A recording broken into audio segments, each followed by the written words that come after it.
What is going on, guys? In today's video I will show you the top 3 best witch builds in Path of Exile 2 0.3 update. So in this guide I will give you a quick overview of each setup, then I will explain what skill gems and upgrades should you focus on, then as well we'll see what is the best gear and how to get it, and then finally we will go over the passive skill tree, the stats, skill rotations, and even what atlas passive should you use, so we would be able to get the highest damage possible and much more. And remember, if you want to try any of these builds out, then check my links in the description. If you ever played Path of Exile 2 for long enough, then you know that the grind for currency can feel endless, and that's where today's sponsor comes in. Skycoach is a trusted platform used by over 150,000 gamers worldwide. They offer pro player support in more than top 25 games, including POE 2. No matter if you need a faster start, you want to help with the tough content, or just want currency delivered safely and quickly, then Skycoach has you covered. What I really like is how smooth the whole process is, from click to the gameplay in minutes, clear and fast chats with their team, plus if an order is not fulfilled you get an instant refund. I've tried it myself and honestly it just makes the game more fun. So if you wanna skip the grind and enjoy POV2 your way, then click my link in the description to check out Skycoach and use my code KATE for extra 10% off.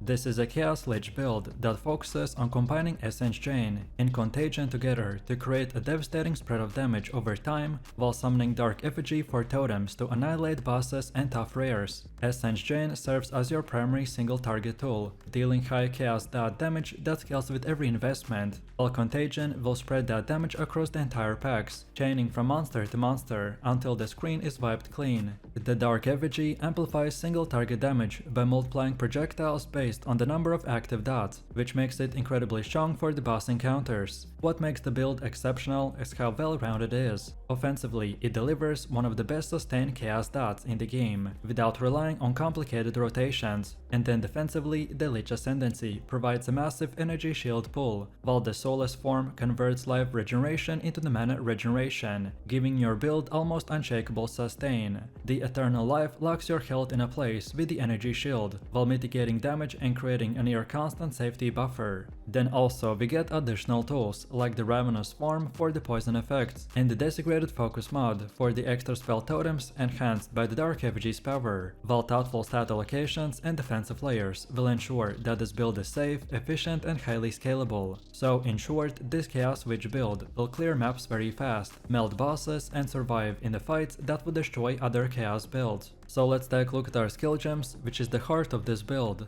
Essence Chain is the core of this setup by providing sustained chaos damage that scales over time. Paired with the Contagion, it creates the signature screen-wide chain reaction by turning just 2 casts into a wave of destruction that spreads automatically across the enemy packs. While clearing speed may be slower than some projectile-heavy setups, the payoff is enormous, as enemies will slowly melt in sequence. Then for tougher targets, the Dark Effigy totem takes the spotlight. These totems will scale the number of damage over time effects on a target, meaning that stacking Essence Chain, Contagion, Despair and the Poison makes the effigy volleys do super high DPS to the bosses. The main limitation, however, is their fragility, so careful placement behind one line of sight or near terrain is essential to keep them firing. Then our support gem setup will drive the build's efficiency. In Sexlings, priority goes to the Dark Effigy first, then the Essence Chain and finally Contagion. Contagion will benefit greatly from quality for wider spread, and other gems like Despair, Temporal Chains and the Essence Chains also will scale well with the quality. The new Ravenous Swarm gem is especially OP, allowing Dark Effigy to apply poison without the extra support, though it requires additional spirit from the gear. The Essence Chain support can be adjusted for the tougher bosses, or swapping Chain and Intense Agony for the Drain element and Deliberation that boosts single target output. In the early game, I recommend to keep Contagion at a very low level, that will help you to manage mana, but once a 6 link with the Arcane Surge is ready, then level it until it costs you over a third of your total mana for the optimal uptime. Then our utility gems will add flexibility, so by using our second weapon and getting the Sigil of Power, it will boost the boss damage significantly, especially when Effigy is active. And then finally, the Bone Storm used with the Visage of Aya will let you intentionally drop to low life after death to activate the passive bonuses. Then next we have our passive tree, and for this character we have one goal: to amplify our chaos damage over time, while building a hybrid defense that combines energy shield with a life sustain. On the damage side, we'll take clusters that give us chaos stat multipliers, increased chaos damage and the skill duration. These nodes are the backbone of the Essence Chain scaling. The extra duration doesn't just make Essence Chain last longer, it also keeps Contagion chains alive, letting them ripple farther into a pack before expiring. Then the cast speed nodes are another quiet powerhouse. Even though they don't directly boost your dots, they make the combo smoother and also raise Dark Effigy's projectile output, so our defensive structure is equally important. You'll be investing heavily into the energy shield, building up a massive pool that acts as your first line of defense. At the same time, you want to take enough life and regeneration nodes to fuel the Soulless Form mechanic, which converts life into your mana regeneration. This is exactly what keeps your spell sustainable even in the longer fights. Eternal Life will ensure that your life value is effectively locked in a place, which is what turns normally dangerous bypass mechanics into a form of mitigation instead. Then also you can see that I've invested into the curse effectiveness and efficiency. Despair is a core part of this build's single target output, and strengthening its debuffs will play a huge role. Likewise, taking mana efficiency clusters will prevent from running into awkward downtime in a fight, where you'd otherwise be waiting to regenerate before casting again.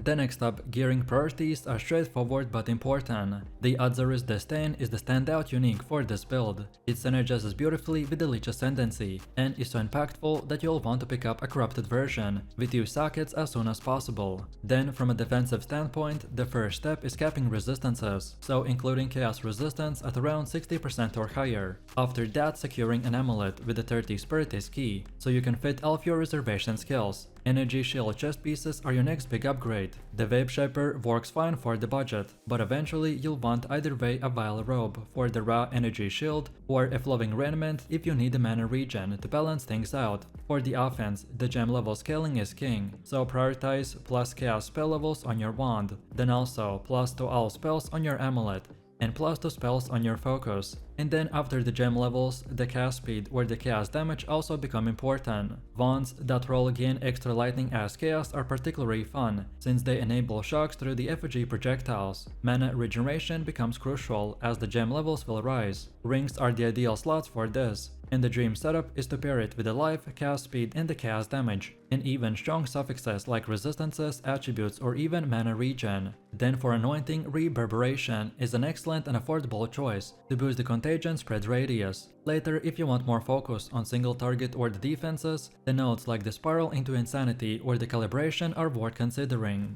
And now finally, let's see how do you actually play this build. When you're clearing maps, your flow is simple. Cast the Essence Chain, immediately follow it with the Contagion and then watch the waves of chaos spread. In packs with weaker enemies, you may find yourself casting Contagion first, so that they don't die before the link is established. But in most cases, the Essence Chain into the Contagion will work best. Once the chains start, you'll often see entire screens wipe out with no further effect. Then for bosses and tough rares, you'll want to slow down and set up, so place first your Dark Effigy totem when they won't instantly die. Then drop your Sigil of Power and curse the ground with Despair. By the time all of these are stacked up, your effigy projectiles will be tearing through the chunks out of the tankiest targets. It will feel slower compared to the big hit builds, but the DPS uptime is much higher, so you can dodge, reposition or kite while the dots will do their work. Also, one of the most unique mechanics here is the intentional low life setup. Eternal Life lets you drop your health to 35% or even less, and keep it there so as long as your energy shield stays up. So overall, if you're looking for the most powerful and the highest DPS Chaos Lich build, then here it is. This one is an absolute monster of a build, and what makes it a standout is that this is not your traditional minion army build, where you hide behind a wall of skeletons and zombies while waiting for them to do the work. Instead, this build combines the raw destructive force of the storm magic with the army of the empowered minions, curses and defensive layering, that makes you feel like both a commander and a caster at the same time. The campaign experience with this character is incredibly smooth. Early on we use a combination of the flame wall and the skeletal snipers, and then you transition into the Raging Spirits as your first taste of the proper minion army. By the time that you reach the first interlude, then the build completely evolves into a massive minion army build. These minions don't just add damage, they will shock enemies, debuff resistances, and reduce incoming damage. It's pretty much like a small ecosystem of summons, each one contributing to your survival and the offense in different ways. And then defensively, the Storm Mage build will make the excellent use of energy shield stacking, block chance, and the energy shield recovery. You're also able to apply crippling debuffs to the enemies with the curses and exposure, which effectively doubles our defense, since the monsters will spend less time alive to actually hit you. So let's take a look at our skill gems and the transitions that we need to make. Once you transition into the mid and the late game, the build evolves into something entirely different from its early campaign setup. So at round mapping, temporarily summons like the Raging Spirits or the basic Skeletal Snipers will get exchanged for a full roster of powerful and permanent minions. The first and most important shift happens when you gain access to the Powered Zealots, specifically the Spore Casting variant. Binding one of these specters is a massive turning point, because it essentially replaces the need for the Skeletal Snipers. Then the Zealot Spark attack will flood the battlefield with lightning projectiles, by scaling perfectly with our curses and ascendancy bonuses, and even providing a foundation of consistent and screen-wide coverage. From there, the army grows more specialized. Skeletal Clerics will join the lineup, healing your entire minions and enhancing the effect of the Master. Then Skeletal Storm Mages become your primary debuffers, by applying shock and dramatically increasing the damage that your entire army can deal. You can also combine this with the Skeletal Brute, whose command skill intimidates enemies, which makes them weaker while amplifying all incoming damage. And then finally, the Skeletal Frost Mage will contribute a vital layer of defense by casting Protective Ice Armor that cuts down the damage that your minions take by almost 50%. By this stage, your gem setup should reflect a mature and synergetic engine. The curses like the elemental weaknesses will not only strip resistances, but also automatically summon spirits, by merging utility and the offense into one smooth action. Then a nerd, which served its purpose early, is eventually replaced by the Convalescence for Sustain. And then when you face pinnacle bosses, projectile acceleration can be swapped for the controlled destruction, to squeeze out even more devastating single target bursts. Now let's take a look at our passive tree, which is built to balance attribute requirements, minion scaling, and the energy shield defenses. Early in the campaign, you focus on picking up enough strength, dexterity, and intelligence to meet the gem and the gear requirements. And after that, the rest of the points should be directed into the strength, which naturally increases your survivability. The key early nodes include the Growing Swarm and the Restless Dead, which improve your minions' damage, defenses, and revive mechanics, by ensuring that they always are present in the combat. The Crystalline Flesh will later bolster your own durability with additional layers of defenses. Then Profane Commander becomes especially important once you begin running with multiple curses, as it extends the radius of your presence aura, while also granting you additional spirit to summon more minions.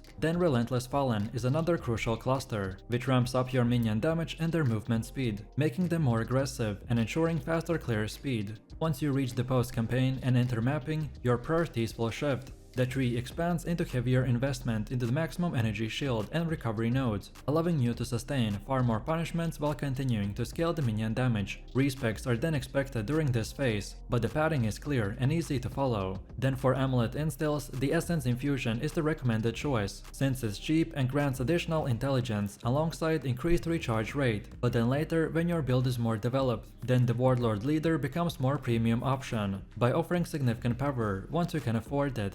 Next, let's move into the gear. Your early goal is to cap all the resistances and meet attribute requirements. From there, we prioritize items that add levels to all minion skills. A scepter, helmet, or amulet with this modifier is invaluable because it passively scales the damage of your entire army. A stoic scepter is fine alternative if you cannot find a rattling scepter. As you move into the endgame, you want to look for gear with increased spirit and the flat spirit bonuses. These will allow you to summon more minions simultaneously, which is a direct multiplier for your damage output. The energy shield becomes your next priority, stacking it across body armor, boots, helmet, gloves, and the amulet to form the defensive backbone of the build. And eventually in the late game, you want to transition into using uniques like the Prism Guardian for the block chance, Darkness Enthroned for the socket power, and the Venter's Gamble for the spirit gain from the rings. For offensive scaling, your absolute best modifier is plus levels to all minion skills, followed closely by the spirit modifiers, increased cast speed, and crit chance or the multipliers for your minions. And then for defenses, you want to prioritize cap resistances, maximum energy shield block chance, and even increased energy shield recharge rate.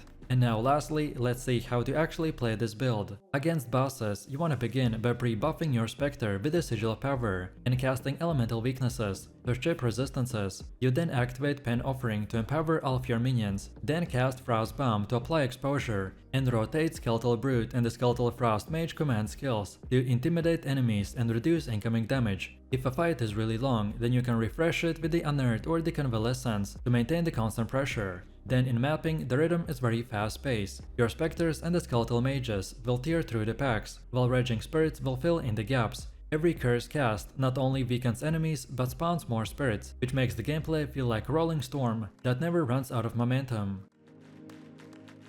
So this build is absolutely powerful because the demon form got a massive buff in this patch. Not only can you finally use it with the weapons, but now your demon flame stacks now give more spell damage instead of just increased. This little change may not sound huge on paper, but trust me, it transforms the demon form, so now he can delete maps and bosses in seconds. At its core, this build is a lightning caster that just uses the demon form as a damage booster. By channeling spells like the Arc, Spark or the Ball Lightning, you supercharge their output through the demon's form bonuses, so flat levels to all of your spells, insane cast speed and scaling stacks of the demon flames that provide more damage multipliers. That means every single cast will become more destructive the longer you fight, and with the proper sustain, you can keep this form active 24/7. When it comes to bosses, the demon form shines even brighter. The Ball Lightning and the Lightning Warp will work together to create overlapping storms of projectiles, while the shock multipliers and penetration modifiers will make sure that no enemy can withstand the barrage. At the same time, mapping feels effortless, so sparks and chains crisscross across the screen. Then Orb of Storms keep the pressure applied, and Herald effects will ripple through the packs like a thunderstorm. Then defensively, you'd expect the demon form to be risky because of the degeneration, but actually this version turns that weakness into a manageable mechanic. We will stack spell suppression, get our resistances capped, and we've got a build that not only survives in the endgame but absolutely thrives. So let's break down the heart of this build, which are the active skill gems. The centerpiece of course is the demon form itself. We scale it with a cooldown reduction and supports like the second wind, to make sure that the transformation feels smooth and fluid. Once you're in the form, you want to stay there, because all of your real damage will come alive when those wings are out. Then for mobility and clearing, the Lightning Warp is your go-to. It's one of the flashiest skills in the game. You can literally blink into the packs and explode everything around you in a burst of electricity. The trick here is to scale its cast speed and efficiency so that it feels instant. And once set up properly, you're not just teleporting, you're actually chaining across the maps in seconds. Then next, the Ball Lightning is your primary nuke, and this is where the demon form really shows off. With supports like the faster casting, critical strike scaling and the projectile modifiers, each ball turns into a rolling orb of devastation. Then against bosses, the stacking multiple orbs with a war position will cover them in a constant overlapping hits, and against packs, the sheer density of the bolts will make it impossible for anything to survive. The Orb of Storms will serve as a secondary anchor, so drop it in a fight and continuously apply exposure while zapping around the enemies. This not only adds free damage but also ensures that your critical strikes feel consistent. We also make use of the Lightning Condiant through the cast on critical setup. Every crit will chain into additional bursts by boosting your damage output even further. It's incredibly satisfying to see the entire screen light up with the synchronized detonations. Then for sustain, you rely on gems like the Clarity and Vitality to help counterattack the demon form's life drain. You want to pair this with the cooldown efficiency scaling in the Convalescence mechanic, and now you will find it comfortably to maintain your form without constantly worrying about your HP. And to round things out, the Sigil of Power will provide an empowering zone for both AoV fight and boss encounters. Standing in the circle will give you both the damage and defensive boosts, which will synergize perfectly with the demon's form aggressive playstyle. Then next up, moving over to the passive skill tree. The general goal here is obvious: stack as much lightning damage as possible. Nodes like the Breath of Lightning, Pure Power and Electric Amplification will form the backbone of your scaling. These will ensure that your core skills like the Ball Lightning and the Warp Condiant will hit the kind of density that the demon form needs. On top of that, you're going to pick up the critical strike node. The crit not only pushes your baseline damage higher, but it also fuels the cast on critical setups to make your Lightning Condiant detonate like crazy. The synergy is beautiful once it all comes together. A key keystone you'll be taking is the Anchor of the Storm. This grants you a massive buff when your anchor is active, but it does come with a trade-off. You only need to deal lightning damage. That's not a problem for this build, since everything in your kit is pure electricity anyway. Just make sure to avoid items with a straight physical or elemental conversion, as that could mess with it. Then defensively, we will focus into energy shield sustain. Faster recharge start and increased recharge rate will keep your energy shield coming back quickly between the bursts of damage. Combine this with the convalescence mechanic and this makes your defenses surprisingly steady, especially once paired with the regen gear. Overall, this tree is made to progress naturally through. You get your early damage multipliers, stack in crit chance as gear improves, and then round things out with the energy shield sustain. Next up, let's talk about the gear. For offense, your weapon is everything. You can either way go with a staff or a wand and a focus, and you want to prioritize stats like the plus levels to spell skills, with +6 being the dream, and percentage increase to lightning or the spell damage, as well as critical strike chance. The cast speed and mana regeneration will excel quality of life bonuses, but damage scaling comes first. Don't forget to also get plus levels on your amulet, as it is a huge power boost. Defensively, the single most important stat across your gear is the life regeneration. Your demon form will drain you constantly, so you'll want around 180 flat regen per second before the build really starts to stabilize. On top of that, you want to aim for high maximum life and maximum energy shield, since maximum life also increases your spirit and the extra energy shield through the ascendancy, which will push us towards at least 2000 plus life. You'll also want plus spirits on your body armor to fit all of your auras. On top of it, other good sustain options are life per enemy killed, which can roll on rings or the gloves, and they will help us to smooth out mapping before you hit your regen threshold. And also, don't forget about the chaos resistance. The chaos bypasses energy shield, so capping it is vital for our survival. Then for utility, you want to stack maximum mana and increased mana regen to support your heavy casting rotation. Around +50 spirit is mandatory as well, so you want to prioritize that on your amulets or armor. And finally, the cast speed round things out by making the entire build feel battery smooth. The gearing priority here is simple: secure a strong weapon first, then lock your sustain through the regen and the chaos resistance, and then polish off your setup with the spirit, cast speed and defensive stacks. And now finally, let's see how to actually play this build. The gameplay loop is insanely fun. For clearing, you'll want to warp through the max by using the lightning warp, and chaining across the screen in the flashes of electricity, while the ball lightning will follow up with the rolling waves of devastation. It feels like you're just using 2 skills, and blinking from pack to pack by detonating them as you arrive. And then against bosses, your setup gets a little more deliberate. Start by dropping the sigil power to empower the area, then place down a couple of orb of storms for exposure and the steady debuffs. Once that's set, you want to weave in together the ball lightning plus the lightning warp by creating overlapping storms of projectiles, while simultaneously warping through them for the bonus explosions. If you made this build properly, then bosses will barely last long enough to respawn. The demon form itself should always be active. You will notice that stacks will climb almost instantly as you transform, and as long as you've hit your regen thresholds, there's no ever reason to change your form, except of course when fixing the bug that we talked earlier about. If you want to play this build, then you will be clearing entire screens with a blink, annihilating bosses in seconds, and looking absolutely incredible while doing it.